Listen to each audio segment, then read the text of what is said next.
Jai Shri Gurudev. Welcome to Business Studies online class. Today we are going to study about disadvantages of divisional structure.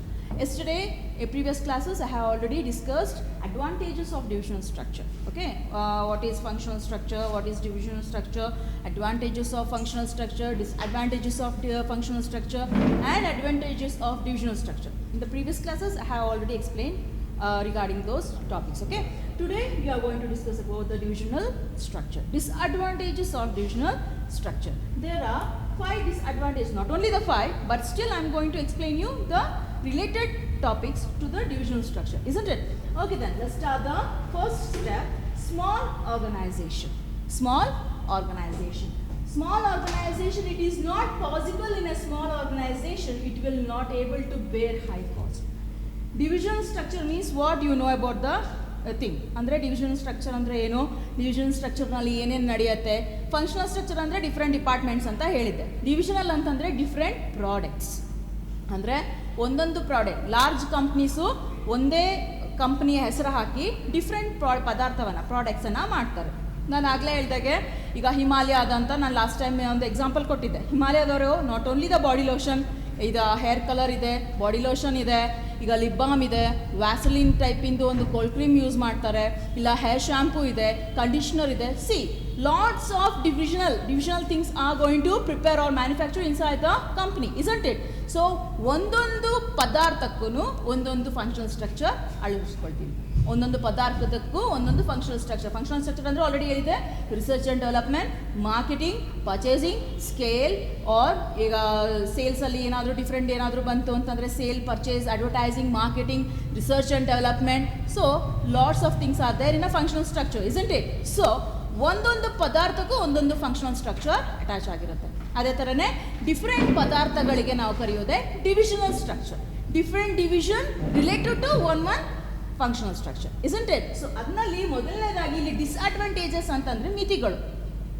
ಎಷ್ಟು ಮಿತಿನಲ್ಲಿ ಏನೇನು disadvantages ಆಗೋಕ್ಕೆ chances ಇದೆ divisional structure ಮಾಡುವಾಗ. ಅಂದರೆ different ಪದಾರ್ಥಗಳು ಮಾಡಬೇಕಾದ್ರೆ ಒಂದು ಫಂಕ್ಷನಲ್ ಸ್ಟ್ರಕ್ಚರ್ ಕೆಳಗೆ ಡಿಫ್ರೆಂಟ್ ಪದಾರ್ಥಗಳನ್ನ ನಾವು ಮಾಡ್ತಾ ಹೋಗೋದಾದರೆ ಯಾವ ರೀತಿಯಾದ ಡಿಫಿಕಲ್ಟೀಸ್ ಬರುತ್ತೆ, ಯಾವ ರೀತಿಯಾದ ಡಿಸ್ಅಡ್ವಾಂಟೇಜಸ್ ನಮ್ಮ ಒಂದು ಕಂಪ್ನಿಗೆ ಅಕರ್ ಆಗುತ್ತೆ ಅಂತ ಇವತ್ತು ನಾವು ಡಿಸ್ಕಸ್ ಮಾಡಲಿಕ್ಕೆ ಹೋಗ್ತಾ ಇರೋದು.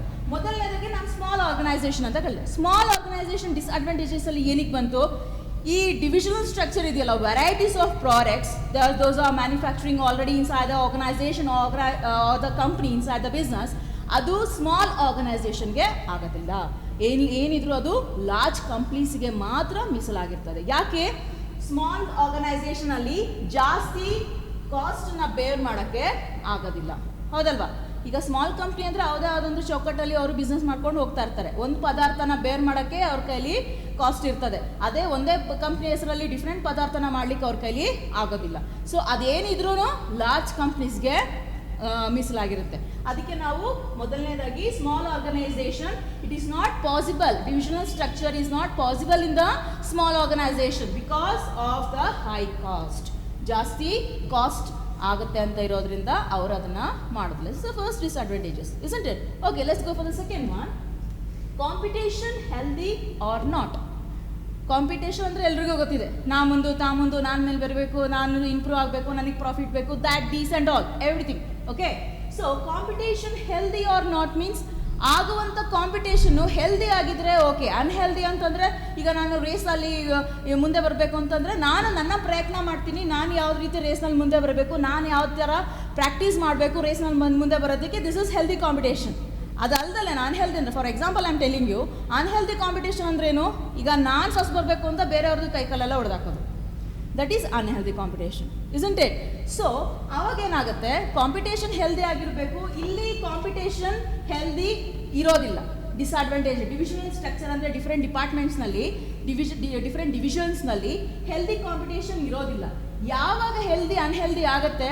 ಕಾಂಪಿಟೇಷನ್ ಚೆನ್ನಾಗಿ ನಡೀತಾ ಇದೆ, ಈಗ ಅಲ್ಲಿ ಗಾರ್ಮೆಂಟ್ಸಿಂದು ನಡೀತಾ ಇದೆ, ಈ ಕಡೆ ಕಾಸ್ಮೆಟಿಕ್ಸಿಂದು ನಡೀತಾ ಇದೆ, ಇಬ್ಬರಿಗೂ ಪ್ರಾಫಿಟ್ ಬರ್ತಾ ಇದೆ, ಸೊ ತಲೆ ಕೆಡಿಸ್ಕೊಳ್ಳಲ್ಲ ಯಾರೂ. ಯಾವಾಗ ಲಾಸನ್ನು ಫೇಸ್ ಮಾಡ್ತಾರೆ ಆವಾಗ ಏನಾಗುತ್ತೆ? ಕಾಂಪಿಟೇಷನ್ ಅನ್ಹೆಲ್ದಿ ಆಗೋಕ್ಕೆ ಸ್ಟಾರ್ಟ್ ಆಗುತ್ತೆ. ಅವಾಗೇನು? ಯಾವಾಗ competition is good until it become cruel. Competition good ಇರುತ್ತೆ, ಯಾವಾಗ ಕ್ರೂಯಲ್ ಆಗುತ್ತೆ, cruel is nothing but facing a loss or facing some other problem inside the division, isn't it?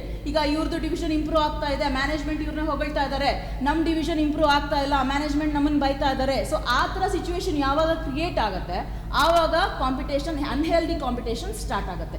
ನೀನು ಮೊದಲು, ನೀನು ಹಿಂದೆ, ನಾನು ಮುಂದೆ, ಆ ಥರ ಒಂದು ಅನ್ಹೆಲ್ದಿ ಕಾಂಪಿಟೇಷನ್, ಒಂದು ಅನ್ಹೆಲ್ದಿ ಅಟ್ಮಾಸ್ಫಿಯರಲ್ಲಿ ಅಕರ್ ಆಗುತ್ತೆ. ಓಕೆ, ಅದಕ್ಕೆ ಅದು ಡಿಸ್ಅಡ್ವಾಂಟೇಜಸ್ ಅಂತ ಕರೆಯೋದು. ಅದು ಮಧ್ಯ ನಡೆಯೋದೇ ಡಿವಿಷನಲ್ ಹೆಡ್ಸ್ ಅಲ್ಲಿ. ಈಗ ನಾನು ಒಂದು ಡಿವಿಷನಲ್ ಹೆಡ್, ನನ್ನ ಒಂದು ಫ್ರೆಂಡ್ ಇನ್ನೊಂದು ಡಿವಿಷನಲ್ ಹೆಡ್. ಸೊ ನಮ್ಮಿಬ್ಬರ ಮಧ್ಯೆ ಫುಲ್ ಫ್ರೆಂಡ್ಶಿಪ್ ಚೆನ್ನಾಗಿರುತ್ತೆ.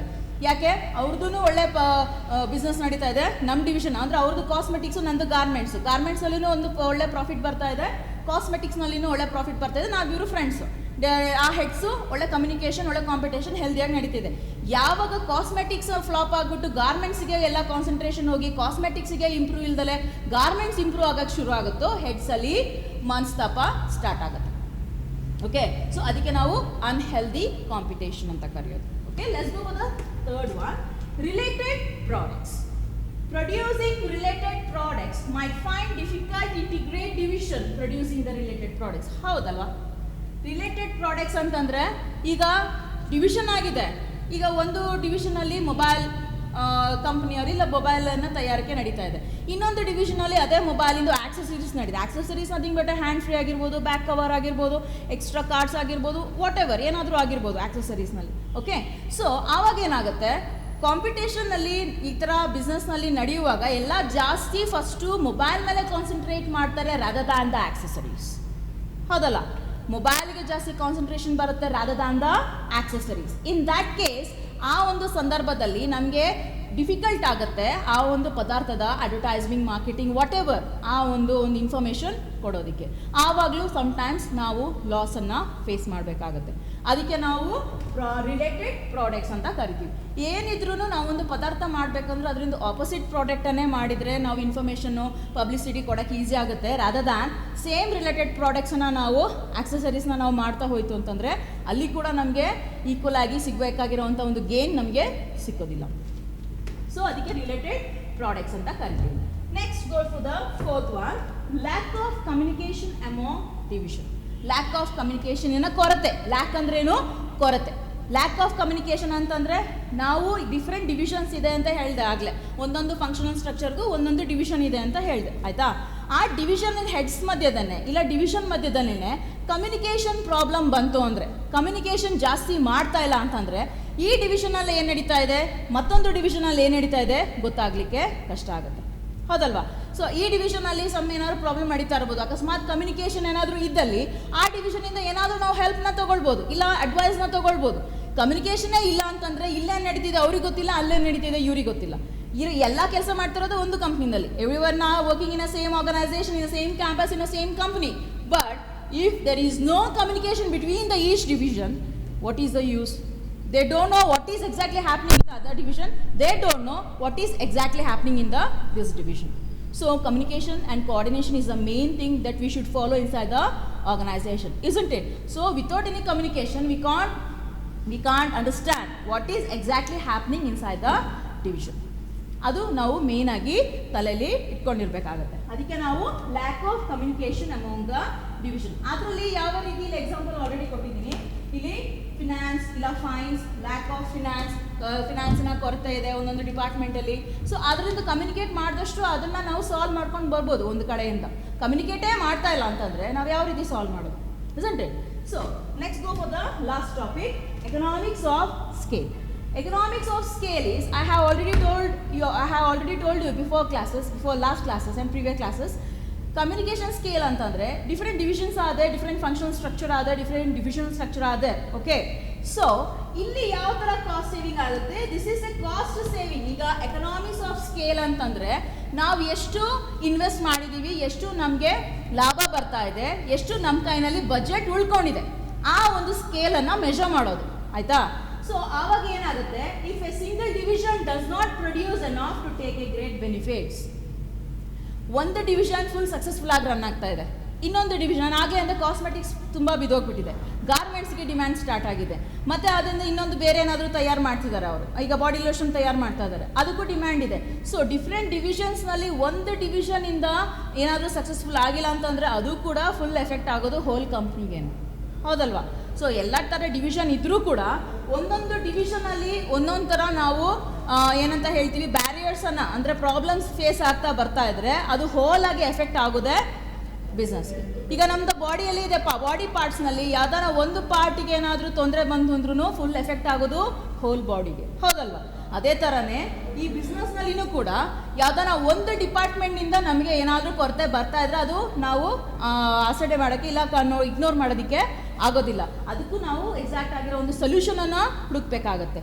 ಇನ್ that case what you have to do, you have to see, you have to check and we have to maintain the communication between the each department.